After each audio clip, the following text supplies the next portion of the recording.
교회는 겉으로 보면 큰 교회가 있고 작은 교회가 있지만 그러나 내부적으로 보면 작지만 강한 교회가 있는 거죠.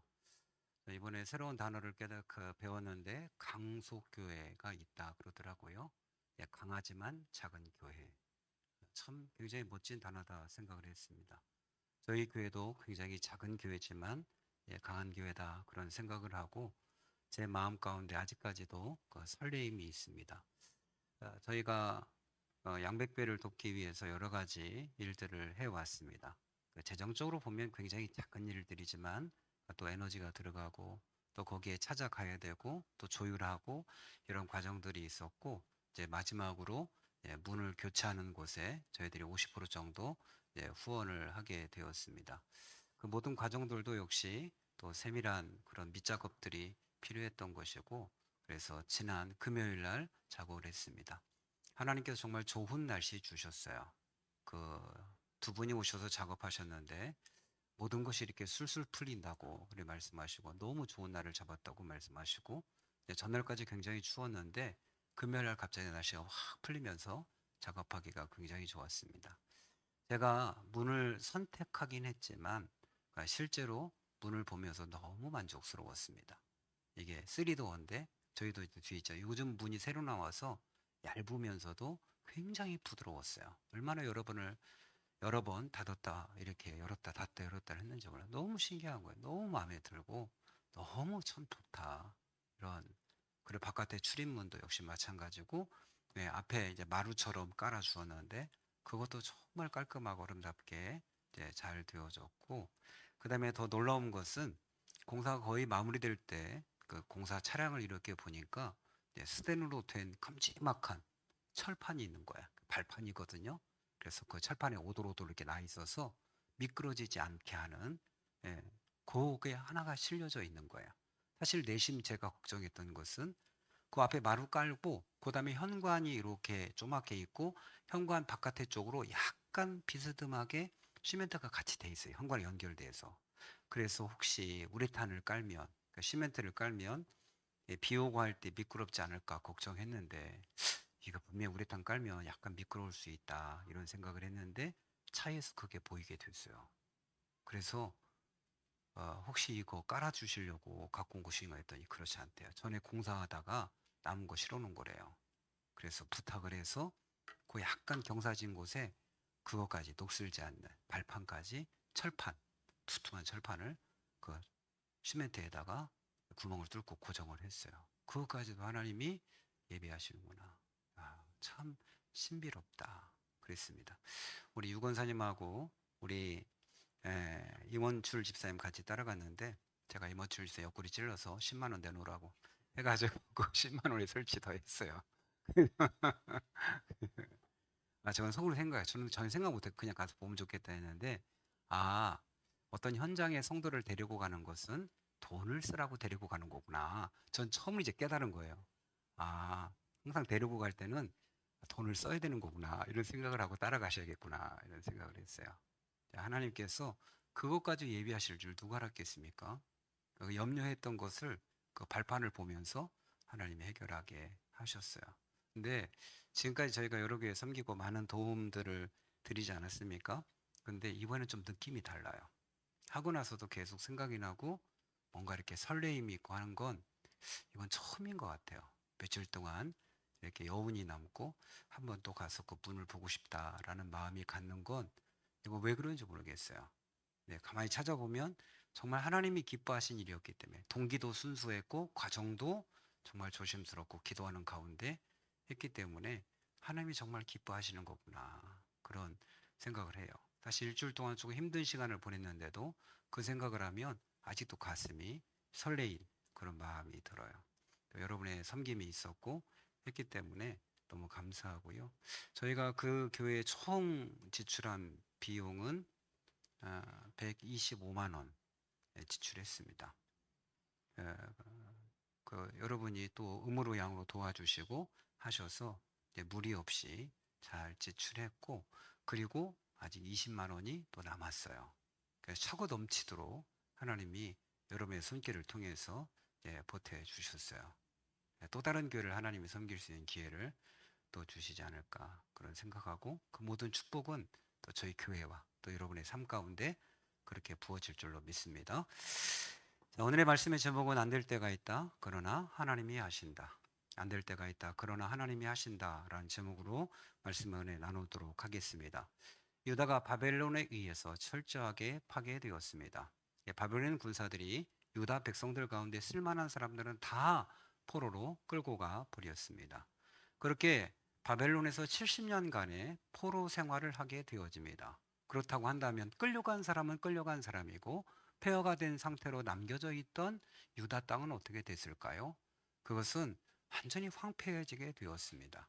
여러 민족이 섞여 살게 되어졌고, 그리고 그 가운데도 백성들을 착취하는 사람들이 또 자리를 잡게 되어지는 아주 무법천지가 되어져 있었습니다. 포로로 끌려간 선들이 70년간의 세월을 보내고, 우리 하나님께서 일찍이 예레미야에게 말씀하신 대로 70년의 때가 차면 너희들을 보내주겠다 그 말씀을 하셨는데, 그때 갑자기 국제 정세가 변하게 되었습니다. 이 유다를 무너뜨린 나라는 바벨론이었는데, 그 당시만 해도 바벨론이 최고의 강대국이었는데 갑자기 신흥국 바사, 우리 성경에 바사라고 되어 있고 또 페르시아라고 되어져 있어요. 이 바사국이 갑자기 일어나면서 바벨론을 집어삼켜 버렸습니다. 그리고 제1대 왕으로 고레스 왕이 되었는데, 고레스 왕이 어떤 정책을 폈냐면 각국에서 신민지들을 데려왔는데 이 신민지들이 각각 고향으로 돌아가서 자기 종교를 섬길 수 있도록 그런 특혜를 베풀었습니다. 있을 수 없는 일이에요. 여러분, 이 바벨론이 망할 거라고 하는 건 누구도 상상할 수 없어요. 미국이 망할 거라고 누가 상상이나 하겠습니까? 여러분, 중국이 망할 것 같습니까? 러시아가 무너질 것 같습니까? 그렇지 않거든요. 가장 강대국이던 미국이 한순간에 어떤 나라에 의해서 지배를 당한다는 것은 있을 수 없는 일인데, 당시에 이 바벨론이 한순간에 이 페르시아에 의해서 집어삼킴을 당한 거예요. 그리고 그 고레스 왕이 이 칙령을 내리게 되어집니다. 왜요? 하나님께서 70년 전에 이미 예언하셨기 때문에 하나님이 세계를 움직이신 거예요. 그래서 그 가운데 이제 유다의 혈통 가운데 한 사람을 선택했는데 그게 스룹바벨이라고 하는 사람이에요.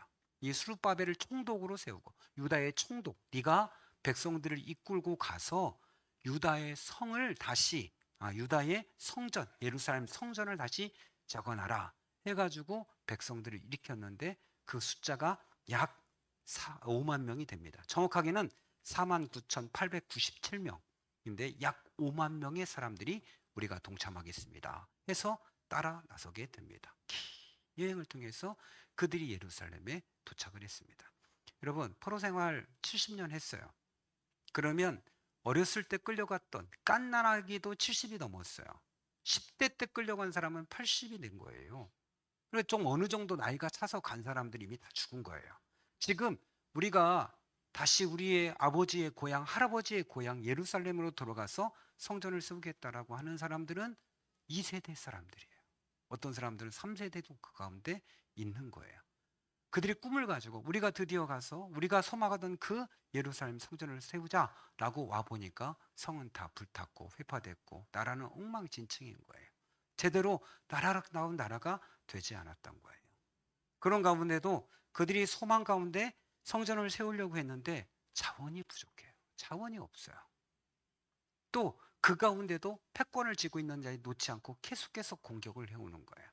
더더구나 바로 옆에 있는 사마리아에 살고 있는 사람들이 이 페르시아 제국에 계속 투사를 하는 거예요. 이들이 성전을 세우려고 하는 이유는 자기들이 다시 나라를 세우려고 하는 것이다라는 거짓 투사를 계속해서 보내게 되어지는 거예요. 그러니까 왕이 성전 짓는 것을 중지시켜 버렸어요. 그러니까 성전 기초를 세우고 어떻게든지 이제 성전을 지으려고 하다가 성전이 멈춰 버린 거예요. 그리고 16년이 흘렀습니다. 그 가운데 백성들은 뭐 했을까요? 백성들은 자신의 집을 짓고 그냥 안일함에 빠져 있습니다. 학기에서 1장에 보면 백성들이 이렇게 얘기해요. 지금은 성전 지을 때가 아니다. 이렇게 이야기합니다. 그리고 우리가 할 수 있는 것이 아니다. 이렇게 이야기합니다. 그러면서 16년의 시간이 흘러버렸습니다. 이게 이제 성전을 지을 수 없을 것 같아요. 가장 힘든 사람 누굴까요? 이 백성들이 이끌고 왔던 스룹바벨이겠죠. 총독으로 왔어요. 그의 사명은 뭐죠? 성전을 세우는 것이었어요. 그런데도 안 되는 거예요. 근데 하나님께서 16년이 지났을 때 드디어 다시 일하기 시작하는 거예요. 학개와 스가랴 선지자를 세우시면서 백성들의 마음을 일깨우고 지도자였던 수르바벨의 마음 가운데 다시 소망을 주시고, 그리고 국제 예인 왕을 다시 그 마음을, 다리오 왕을 움직이기 시작하는 거예요. 어떤 일이 벌어지게 되어지냐면 먼저 학개를 통해서 백성들의 마음을 흔들기 시작하는 거예요. 학개서 1장 4절이 이렇게 말해요. 이 성전이 황폐되었거늘 너희가 이때에 편벽한 집에 거주하는 것이 옳으냐. 이렇게 편벽한 집, 완벽하게 새로 지은 집에 거하는 것이 옳으냐, 이렇게 말씀을 하면서 백성들의 마음을 흔들어. 야, 성전 다 불탔는데, 다 무너졌는데 니네만 좋은 집에 살아? 이렇게 하니까 백성들의 마음에 양심의 가책이 되어지고 우리가 뭔가 잘못하고 있구나, 이런 마음들이 들기 시작했던 거예요. 또한 지도자였던 이 수룹바벨에게 오늘 말씀처럼 다시 말씀을 하셔요. 여호와께서 수룹바벨에게 하신 말씀이 이러하니라. 만군께서 말씀하시니라. 이는 힘으로 되지 아니하고 능으로 되지 아니하고 오직 나의 신으로 되느니라. 큰 산아 내가 무엇이냐? 네가 수룹바벨 앞에서 평지가 되리라 하면서 수룹바벨에 내가 할 것이다, 나의 신으로 할 것이다, 이렇게 말씀을 하시게 되어져요. 또한 저 페르시아의 왕이 바뀌었어요. 고레스 왕에서 다리우 왕으로 바뀌었어요. 그런데 다리우 왕이 하루는 창고를 정리하고 싶은 거예요. 역사 기록 창고. 창고를 정리하다가 당시에 고레스 왕이 보냈던 편지를 발견하게 돼요. 그게 뭐냐면 이스라엘 백성들을 돌려보내서 성전을 건축하고 하라는 걸 보게 발견하고, 그 다음에 이 금지된 것도 발견하고 하면서 야, 이거 왜 시행이 안 되는 거야 하면서 지금까지 성전 짓는 걸 방해했던 주변에 있던 총독들에게 야, 도와, 이렇게 명령을 내리게 돼요. 그래서 성전 건축이 다시 시작이 되어져서 4년 만에 완공이 되어지게 돼요. 여러분, 처음에 다 할 수 있을 거라고 그렇게 생각했지만 할 수 있는 게 아니었어요. 너무 악조건이었어요. 그런데 하나님께서 다시 백성들의 마음을 일깨우고 지도자의 마음을 일깨우고, 또 하나님께서 필요한 물자들을 오히려 왕을 통해서, 반대자를 통해서 공급해 줌을 통해서 하나님께서 그 일을 이루셨다라고 하는 것은 우리에게 대단한 도전이 되는 것입니다. 여러분, 이들이 그냥 온 게 아니잖아요. 자기의 삶의 터전을 버리고 하나님의 명령을 따라서 성전을 세우는 것이 하나님의 뜻이었기 때문에 그들이 왔음에도 불구하고 그들은 장애물 앞에 결국 가로막혔어요. 큰 산 앞에 가로막혔어요. 그리고 시간이 흘러갔어요. 그들은 잊어버렸어요. 그러나 하나님은 그 사명을 잃어버리지 않으셨어요. 하나님께서 큰 산을 평지가 되도록 하나님께서 그렇게 만들어 버리셨습니다. 때로는 하나님의 뜻이 이와 같다라고 하는 거죠. 성전 건축이 분명한 하나님의 뜻이었습니다. 그럼에도 불구하고 방해 공작과 낙심으로 인하여 20년이 걸렸습니다. 하나님의 뜻이 분명하지만 지체되는 경우들이 많습니다. 다니엘이 기도했습니다. 하나님께서 응답하셨습니다. 그러나 그 응답이 다니엘에게까지 내려오기까지는 21일이 걸렸습니다. 왜요? 중간이 그 응답을 가져오는 천사를 대항하고 내려오지 못하게 만들었습니다. 그 외에도 하나님께서 분명히 말씀하셨지만 그 하나님의 뜻이 이루어질 때까지는 상당한 시일이 걸리는 걸 보게 되어지죠. 여러분, 다윗에게 하나님께서 왕이 될 거라고 말씀하셨지만 그가 왕이 되기까지는 너무 오랜 시간이 걸렸어요. 적어도 13년, 통합 왕이 되기까지는 20년의 세월이 걸렸습니다. 하나님께서 모세를 통해서 이스라엘 백성을 구원하시겠다는 계획을 가지고 계시고 이 땅에 보내셨지만 그 일을 이루기까지는 80년의 세월을 기다려야 됐습니다. 시간이 걸렸던 거예요. 하나님께서 아브라함을 복의 조상으로 불렀지만 그러나 그가 하나님의 약속한 자녀를 얻기까지는 25년의 시간이 걸렸어요. 75세에 부르셔서 100세에 낳았지만 중간에 86세 때 넘어졌어요. 하나님께 주시지 않을 거라는 생각으로 이스마엘을 또 낳기도 합니다. 하나님 요셉에게 꿈을 보여주셨지만 그 꿈이 성취되어지고 그가 총리에 오르기까지 그는 종살이를 해야 하고 감옥에 있었고 13년간의 고난의 시간을 지냈어야만 됐습니다. 하나님의 뜻은 분명하지만 그 하나님의 뜻이 이루어지고 성취되기까지는 반드시 시간이라고 하는 연단을 통과해야만 된다라고 하는 거죠. 왜 하나님이 이런 시간을 두게 하시는 걸까요? 시간을 통해서 가짜와 진짜가 구별되기 때문에 그렇습니다. 처음에는 다 진짜처럼 보이지만 시간이 지나면 가짜는 드러나게 되어져 있습니다. 이런 남녀가 만나서 서로 사랑한다, 우리 평생 같이 가자라고 이야기하지만 그 시간을 지내보면 그 사랑이 가짜인지 진짜인지가 드러나게 되는 거죠. 3개월도 못 가서 100일도 넘기지 못해서 헤어진 아이들이 수없이 많죠. 저는 뭐 투투를 지킨다, 이게 22일 되면 뭐 기념일을 지킨다 그러면서 기가차, 아니 만났는데 22일 되면 무슨 기념일이야, 적어도 뭐 그저 최소 1년은 지나야 되는데 100일을 지키고 막 시간을 정해서 언제 헤어질지 몰라서 그런 거죠. 시간이 지나보면 이게 진정한 사랑인지 가짜 사랑인지가 다 드러나게 되어져 있죠. 여러분, 우리가 가끔 이산가족을 이렇게 보면서 정말 가슴 아프고 온 국민이 우는 사건들을 보게 되어져요. 남편과 부인과 헤어지고 난 다음에 평생을 수절하면서 한쪽이 기다리는 거예요. 제가 자료를 찾아보니까 가장 오래 기다리시는 분을 보니까 이 성자 할머니예요. 이름도 성자예요. 이분은 1950년 전쟁이 나면서 남편과 헤어졌어요. 그리고 남편은 북에 있는데 북에 살아있다는 소식은 들은 거예요. 어떻게 들었나 몰라도. 이 할머니는 남쪽에 있는데 평생 동안 시집을 안 가고 재혼하지 않고 기다린 거예요. 마침내 2018년에 금강산에서 2차 상봉할 때 드디어 90세의 할아버지를 만났습니다. 그는 68년을 기다렸어요. 68년을, 자기의 남편. 할아버지가 처음으로 한 이야기는 여보 나 왔어요. 할머니는 한마디, 왜 이제 왔어요? 이 한마디였어요. 68년을 기다리고 왜 이제 왔어요? 그는 68년 동안을 수절하며 지켰던 거예요. 그 진짜 사랑이 무엇인지를 보여지게 되는 것이죠. 시간에 반드시 연단을 통해서 진짜와 가짜가 드러나게 되어지는데, 하나님께서 우리에게 좋은 것을 주실 때도 역시 이 시간의 연단을 통과하게 하신다라고 하는 것, 우리의 경험을 통해서 알게 되어지는 것이죠. 콩나물은요 7일만 길러도 뽑아 먹을 수 있어요.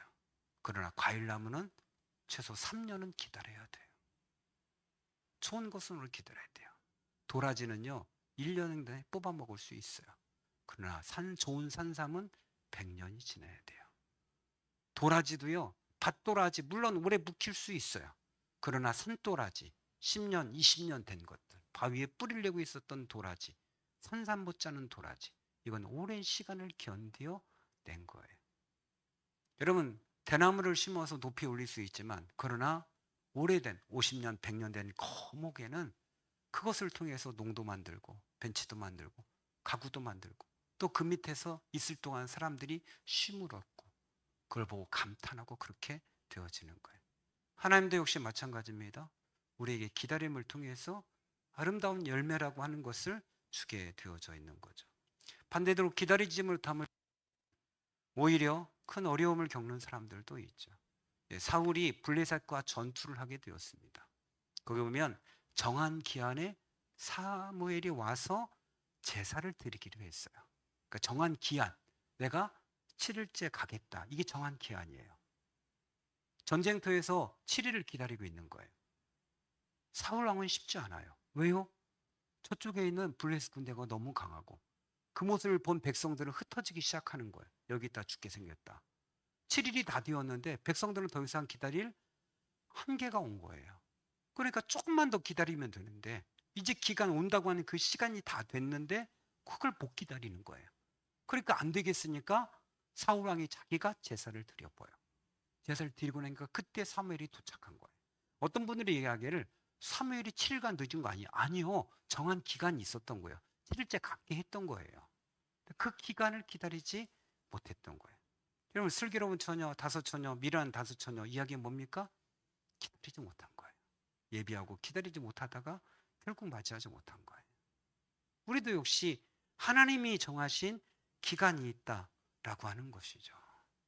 그 기간이 언젠지를 모르는 거야. 우리가 생각할 때 그냥 이렇게 1년, 2년이 아무것도 아닌 것 같지만 기다리다 보면 그 기간이 길고 힘든 거죠. 저는 성경을 읽다가 굉장히 감동 있게 다가오는 것은 노아가 방주를 짓고 하나님이 반죽문을 닫으셨어요. 그리고 바로 하늘에서 비를 내린 게 아니에요. 며칠 후에 비가 내렸어요?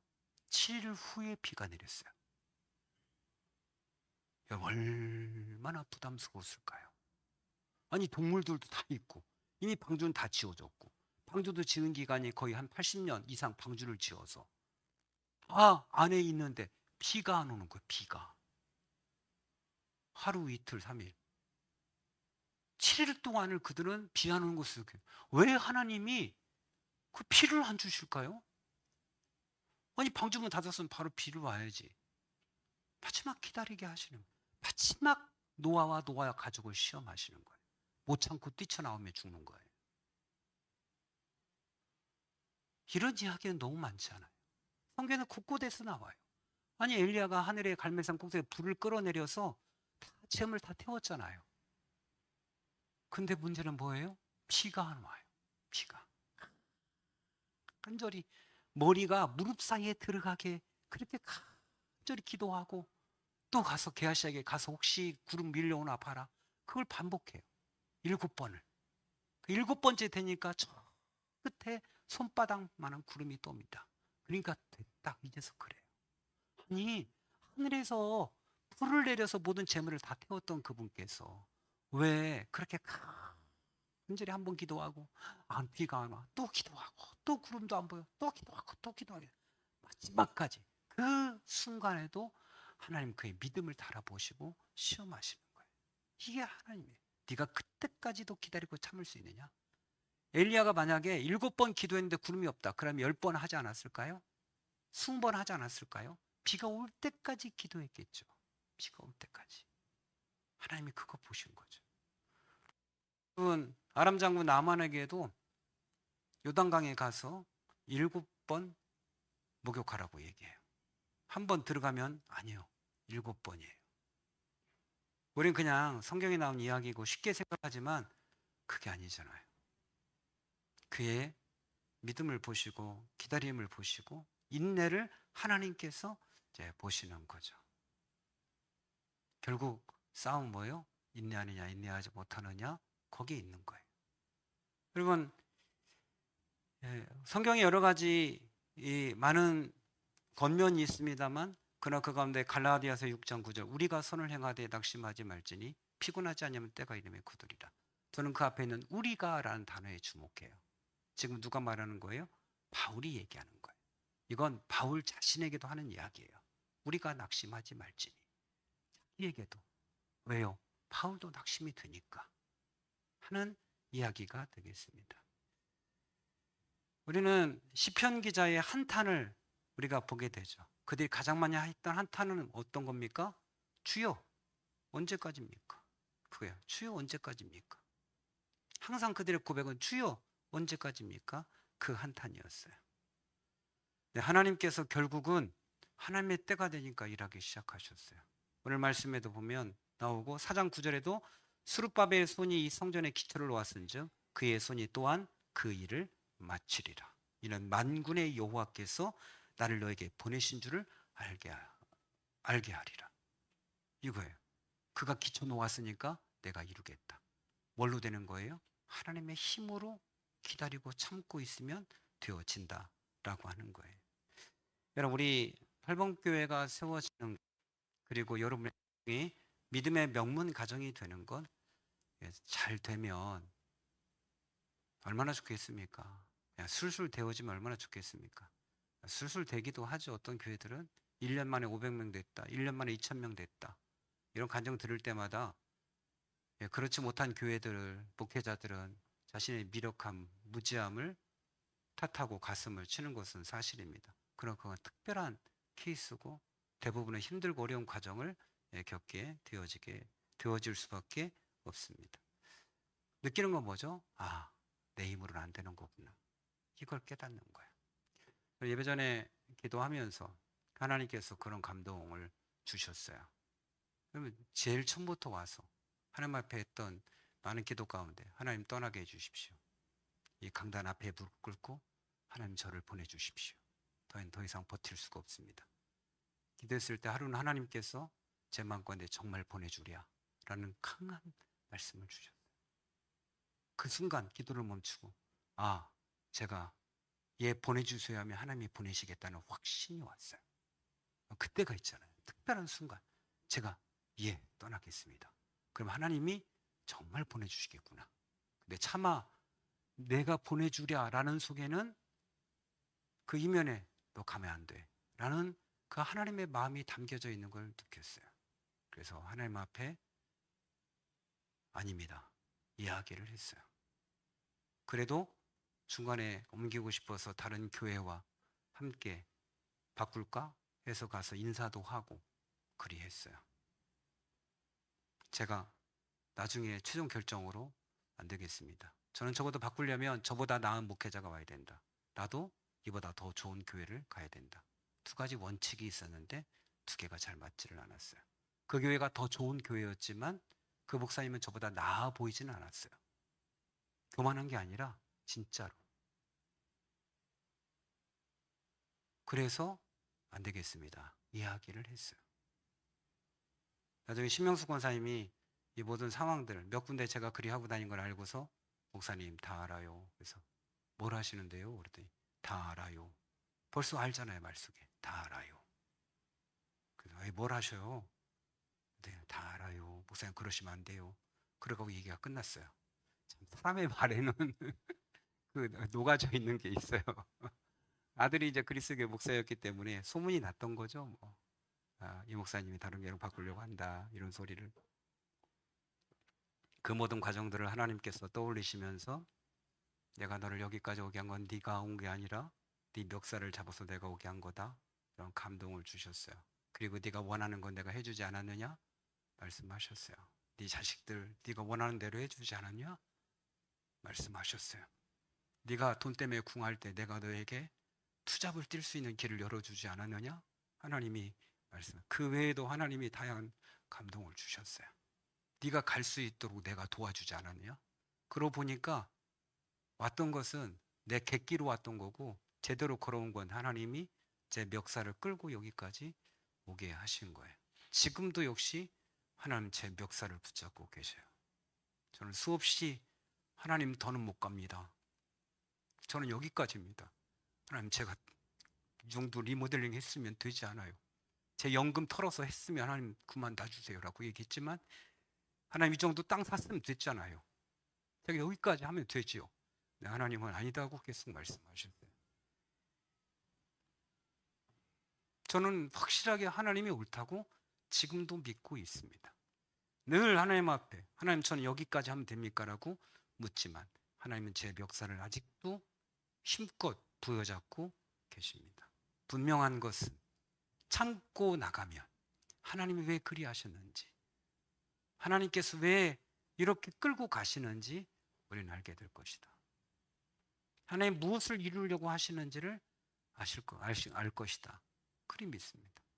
남은 기간 저도 하나님 앞에 더 이상 불평하지 않고 이제는 하나님 제 발로 걸어갈게요 라고 말할 수 있었으면 좋겠습니다. 여러분 내 힘으로 안 된다는 걸 우리는 자주 경험하게 되어지죠.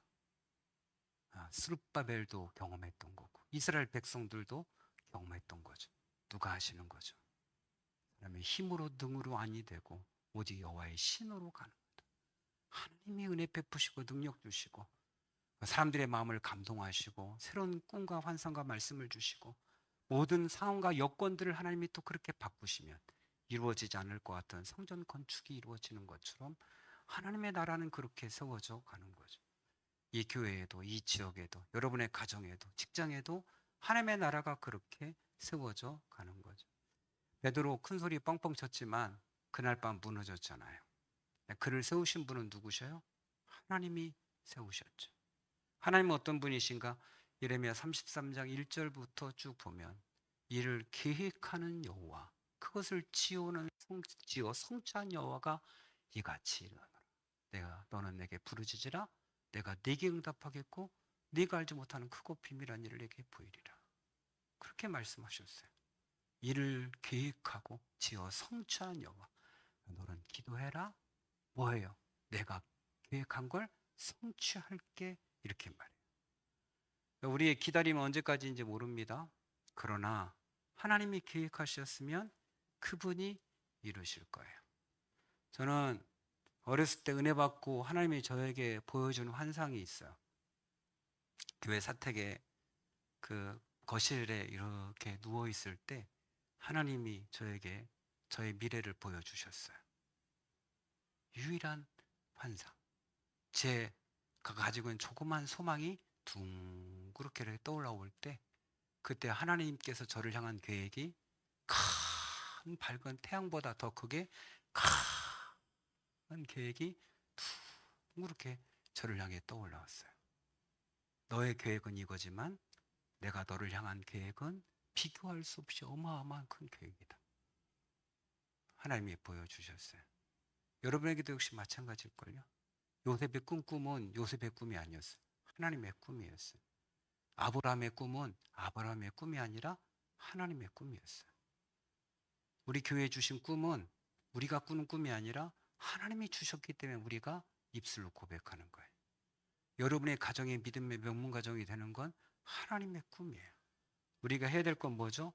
참고 이기고 나가고 어떻게 여호와의 신으로 가능합니다라고 기도를 포기하지 않으면 하나님께서 이루어 가실 거예요. 할렐루야. 끝까지 믿음으로 함께 승리하시기를 축원합니다. 우리 함께 같이 찬송하시겠습니다. 우리 찬송가 384장